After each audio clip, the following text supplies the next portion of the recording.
Ce soir, dans notre séquence ping-pong, je reçois Éric Zemmour et Éric Nolot. J'essaie de ne pas me tromper.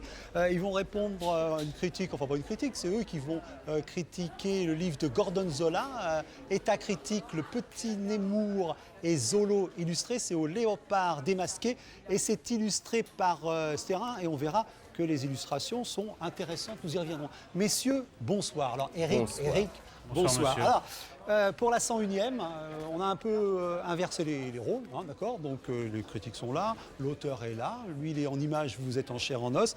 Je suis content que vous soyez partagé les rôles, donc en chair, donc en os, c'est bien ça un petit peu. Eh ben, je vais y aller. Voilà, et réunis chez Ruquier. Alors j'ai fait votre bio de couple et vous allez pouvoir la vérifier, parce que carrément je me suis dit je veux pas, hein, c'est trop de travail. Alors, vous êtes né à Ligny-en-Barrois. Vous le saviez ça? Non. Et pourquoi? Parce que c'est entre Montreuil et Baden-Baden. Exactement, à équidistance. Hein. Et vous êtes né le 6 juin 1959, c'est entre 58 et 61. Vous mesurez 1m72 et vous pesez 78 kg 500. Ah. Vous répartirez, hein, parce que là, à vue d'œil, ça ne paraît pas. Et vous avez plus 1 kg 250 de latex au guignol de l'info. Ça, vous avez, je ne sais pas si vous avez vérifié. Et alors, pour côté enfant, vous en avez 2,5 qui ont 10,8 ans. Bon anniversaire, vous vous déroulez avec tout ça. Et vous avez un DEA de Sciences Po. Vous pourrez partager aussi. Et vous avez raté l'ENA d'édition.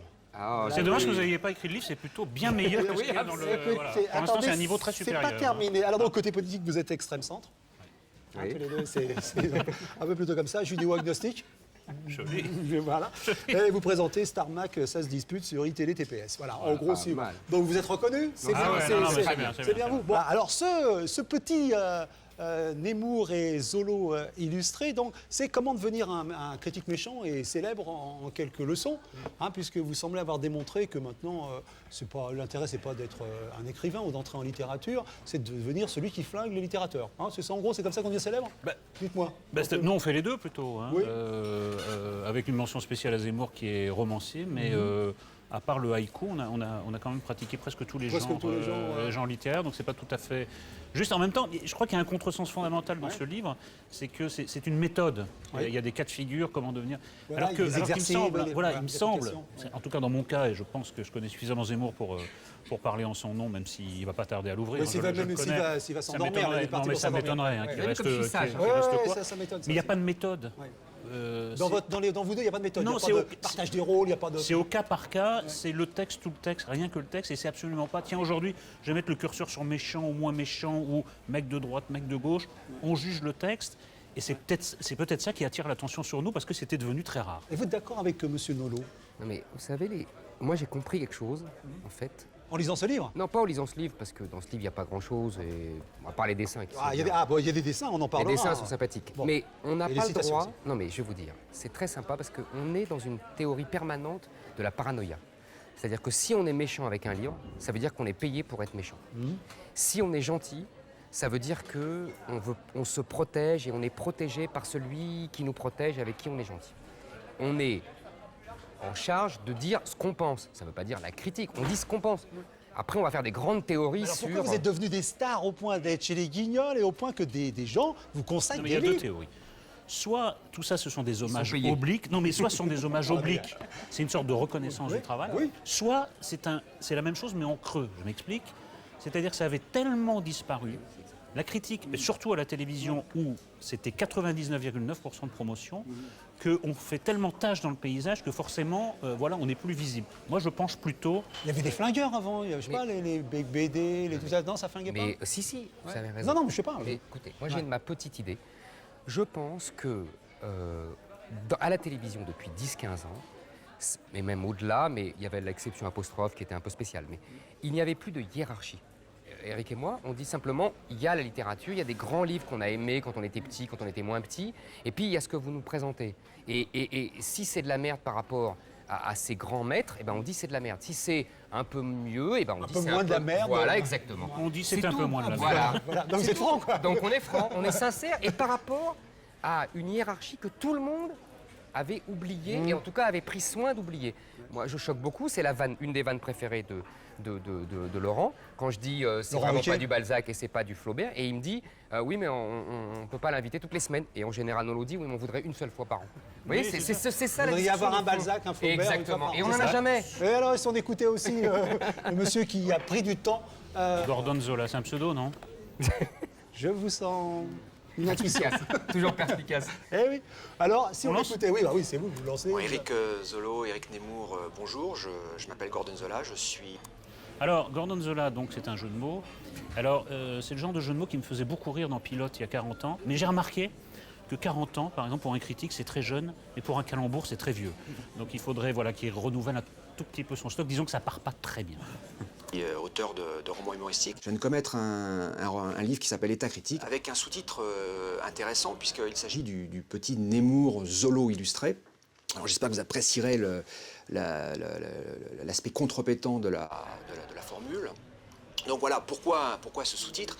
Parce que c'est contrepétent, quoi. On a changé les 2 premières lettres, c'est ça, toi. Oui, c'est pas une contrepétrie. Enfin, moi, je n'ai jamais rien compris aux contrepétries, mais ça, j'ai compris. Donc ça prouve que c'est pas une contrepétrie. Bah oui, quand on se comprend. Hein. Et puis en plus, il y a quelque chose que je comprends pas dans ce livre, c'est que on est bon, très bien, il nous met, il dit le Nemours et Zolo, mais on a vous rien. pouvez le lire, hein, il y a des caricatures qui vous plaisent. Mais j'ai lu. S'il y a des... Alors les dessins caricatures non quand même plus, sont intéressantes. Les citations sont sympas. Voilà, c'est ce que j'allais dire. Il y a certaines citations qui m'ont amusé. Bah, allons-y, dites tout. Mais, dire. Non, mais c'est vrai, je suis un peu d'accord avec Zemmour. Ce qu'il y a de meilleur dans le livre, c'est ce qui n'est pas signé Gordon Zola. Exactement. Oui, voilà. Je crois qu'on peut s'entendre là-dessus. Oui, bah, vous êtes entendu. Voilà. j'ai voulu, avec État critique, infirmer en fait cette prétendue sincérité que vous affichez en télévision perpétuellement, où j'estime que vous ne pouvez...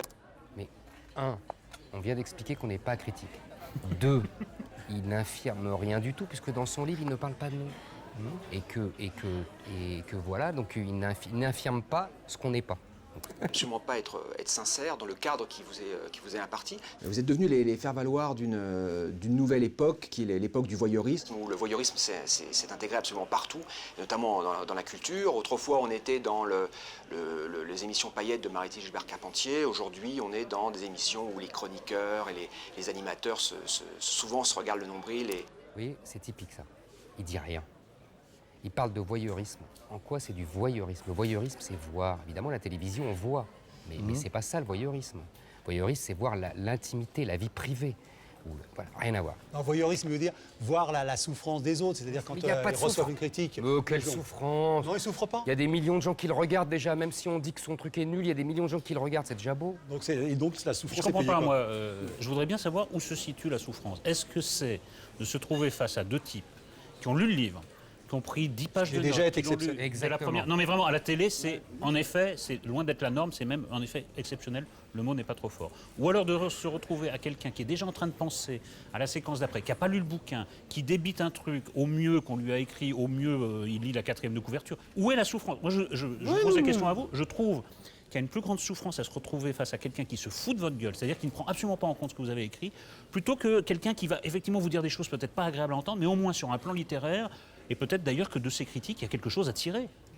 Allez, on écoute Gordon Zola. Éric Zemmour fait du Zemmour, en fait, d'un personnage, parce que vous êtes finalement le produit de 30 ans de politiquement correct, le produit d'une société qui s'est crue des choses, qui a voulu faire croire, qui a cru en une utopie, et vous la stigmatisez aujourd'hui, donc vous êtes quasiment un des seuls à la critiquer, donc forcément, vous êtes un personnage original et important. Le problème... Alors qu'est-ce que j'adore ce genre d'analyse bidon, qui se veut plutôt savante. Je suis le produit de 30 ans de société. Ça me fait hurler de rire. Je ne suis pas le produit. Ça fait 20 ans, mes copains le savent pour me supporter, que je fais exactement la même critique de cette société, du politiquement correct, etc. etc. Maintenant, simplement, j'ai la chance de l'exprimer à la télé. Je ne vais pas dire le contraire parce que je passe à la télé. Vous voyez, c'est pas pour faire l'original, c'est parce que je le pense vraiment. Alors après, il me dit, je suis le seul à dire, bon, c'est de ma faute, ça aussi. D'Éric Nolot, c'est que il faut cesser de justifier sa légitimité. Cesser de dire je suis écrivain, je suis traducteur, je suis éditeur, tout le monde s'en fiche, ça n'a absolument aucune importance. Vous êtes connu parce que vous êtes un critique sauvage de la télévision, et c'est pour ça que le Critique sauvage. Il m'énerve. Je le vois bien. Non, il m'énerve parce qu'il dit faut des le dire. bêtises. Non, mais parce que là, on a l'impression que Nolo, toutes les semaines, vient dire à la télé « Ouh, je suis éditeur ». Non, c'est pas comme ça que ça se passe. C'est les types qui sont attaqués par Eric lui disent « De toute façon, vous êtes rien, vous êtes une merde, et c'est pour ça que vous me parlez comme ça ». Et donc Eric dit « Mais excusez-moi, moi j'ai un boulot, je suis éditeur, je connais un petit peu la littérature ». Lui, il a l'air de dire que, vous voyez, que c'est l'auto-justification permanente et qu'il est... Vous seriez des frustrés, c'est ça qu'ils veulent dire? Non, mais- moi, Oui, c'est un vieux J'en ai argument, marre. mais moi, franchement, si je dois faire une hiérarchie dans ce que je suis, en effet, je suis d'abord éditeur et traducteur avant d'être chroniqueur en Ouais. n'est pas couché. C'est quelque chose de beaucoup plus profond, c'est quelque chose que je suis depuis 16 ans, alors que je suis que depuis 3 ans chez Ruquier. En effet, une hiérarchie. Mais ça ne justifie pas. Simplement, en effet, quand quelqu'un vient vous dire mais de quel droit vous parlez, vous êtes un peu obligé quand même de lui répondre quelque chose. Voilà, mais sinon, moi, ça ne va pas plus loin. Je ne sors pas mon CV. que vous connaissez. Alors Éric Zemmour, quand cesserez-vous d'attaquer les rappeurs uniquement sous le principe que vous n'aimez pas le rap? Le problème, c'est que le discours a l'air toujours très léger, un peu flemmard. Seriez-vous un flemmard? Ah, malheureusement, je suis tout sauf un flemmard. J'aimerais bien de temps en temps. D'abord, je n'attaque pas les rappeurs. Je n'attaque pas les rappeurs, j'ai rien contre eux. Je n'aime pas leur musique. Alors, donc je ne vais pas me plonger dans cette musique avec délectation pour étudier le rap. Quand vraiment, déjà que je dois me payer les livres qui, 9 fois sur 10, sont d'une rare médiocrité. Donc si en plus, je devais me faire des études supérieures de rap, là, c'est d'une cruauté inouïe quand même. Fatigant, hein? C'est pas fatigant, c'est cruel. Ah bon, d'accord. Donc voilà, évidemment, je dis que je n'aime pas, mais ils préféreraient que je fasse comme tous les autres qui sont là à dire oh, qu'est-ce que vous êtes merveilleux et tout, et qui n'en pensent pas un mot. Moi, je leur dis franchement, de toute façon, il y en a qui me sont très reconnaissants. La dernière fois, on a discuté avec Kulchen, c'était courtois, loyal, et j'ai absolument rien contre ce type. Au contraire, je l'ai trouvé très sympathique. Lui, je crois, peut comprendre. Non, mais c'est marrant, Mais exactement. Non, mais c'est marrant que les critiques de Zemmour C'est- contre, pas le rap, mais les disques de rap qui lui sont soumis, après tout, il n'a pas écouté tout le rap de la Terre, soient mieux reçus par 50 Cent très Oui, récemment absolument. que par Gordon Zola. Là, il faudrait quand même se poser des questions si on n'est pas en train un peu de marcher sur la tête. Moi, je dis ça comme ça en passant.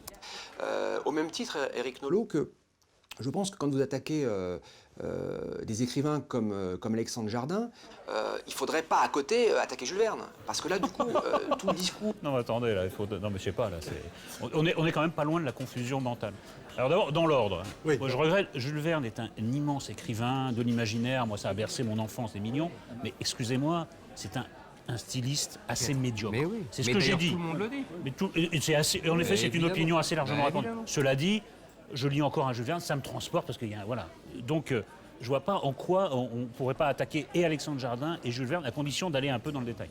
Alexandre Jardin arrive sur le plateau d'On n'est pas couché. Il y a un personnage de critique qui non seulement descend tout le monde, mais a un seul but dans la vie, c'est de séparer les couples. c'est le diable. Son grand plaisir, c'est d'aller voir agoniser sa mère hémiplégique sur un lit d'hôpital et sous ses yeux, et la pauvre, elle peut rien faire, de verser les cendres de son père dans les chiottes. Alexandre Jardin me dit, vous savez, ce critique, ben, c'est vous, Nolo, c'est de vous que je me suis inspiré. Bon, écoutez, il n'a pas eu de bol ce jour-là, parce que j'avais justement préparé une critique de son livre vue par son personnage. Voilà. Et il s'en est trouvé fort mari. Moi, j'ai une conclusion, c'est bien fait pour sa gueule. Que le meilleur gagne. Enfin, il y a en tout cas dans ce livre, il faut dire ce qu'il en est, quelques bonnes citations, quelques Ouais. bonnes caricatures et bons dessins. Alors, en tout cas, vous êtes à chaque fois très bien. Faut Les le dessins sont reconnaître. très bien. Donc on parlait avec vous. Merci en tout cas d'être C'est nous qui vous venu remercions. Merci à avec nous pour parler du livre de Gordon Zola et de Sterrin qui l'a illustré. État critique, le petit Nemours et Zolo illustré, c'est aux éditions Le Léopard démasqué. Ça se présente comme un manuel pour devenir un grand critique. Je ne suis pas sûr. Il faudra peut-être passer encore par d'autres Je épreuves. ne suis pas très inquiet pour notre avenir. Si la concurrence n'est pas plus féroce, je pense qu'on est là pour longtemps. Bah écoutez, on a donc fait ce soir une séance de rassurance pour vous, monsieur. Ça me fait On a bien plaisir. fait de venir. Merci beaucoup. Merci beaucoup. Merci beaucoup. À bientôt. Voilà.